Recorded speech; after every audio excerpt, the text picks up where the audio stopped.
The European Union has called for an end to the bombings in northwest Syria and the opening of a humanitarian corridor as Syrian forces push into the last rebel stronghold of Idlib. Josep Borrell, the EU's diplomatic chief, said on Thursday, bombings and other attacks on civilians in northwest Syria must stop. In a joint statement with European Emergency Response Coordinator Yanis Lenarčič, Borrell called for unimpeded humanitarian access to people in need of assistance as well the respect of humanitarian law, including the protection of civilians. The EU reiterated its willingness to provide humanitarian assistance in the face of the extraordinary human suffering being endured by the population, but called for unhindered and secure access to assess and respond to the full range of needs. Al Jazeera's Sinem Kosioglu, reporting from a refugee camp in Syria's rebel-held Atma, said the situation was very dire in the area. Atma Center, a tent city, is very crowded. People have no infrastructure. There aren't enough tents, she said. Kosioglu said the aid could enter from Bab al-Hawa from Turkey's Hatay region, but the security situation made it difficult to do so as the Syrian government has conducted raids against its own citizens. People feel stuck by the border.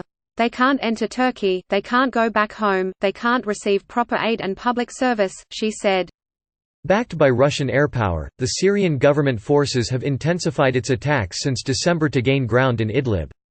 A renewed offensive by Syrian forces has undermined existing peace agreements and led to deadly clashes between Turkish and Syrian forces in which more than 20 soldiers and personnel were killed on Monday.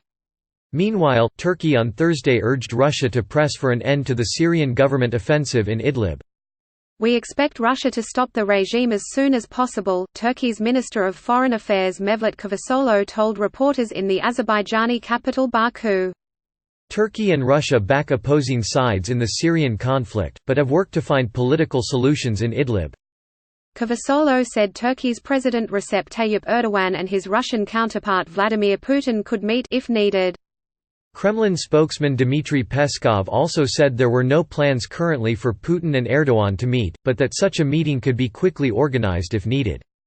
The Syrian government forces backed by air raids had on Wednesday encircled and entered Sarakib, 15 kilometers (9 miles) east of Idlib city, according to a report by the British-based Syrian Observatory for Human Rights (SOHR) that was corroborated by witnesses.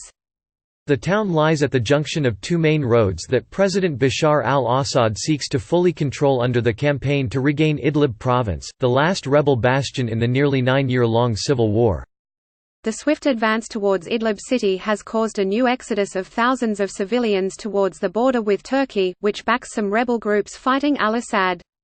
Rebel fighters managed to push back government forces from most of Sarakeb in an attack from the northern part of the town that coincided with Turkish shelling against advancing government forces, the source said.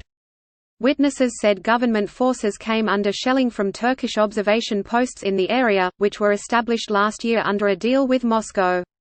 The renewed fighting is taking place despite a January 12 ceasefire agreement between Turkey and Russia. The conflict in Syria has killed more than 380,000 people since 2011 and has driven more than half of the pre-war population of more than 20 million people into exile.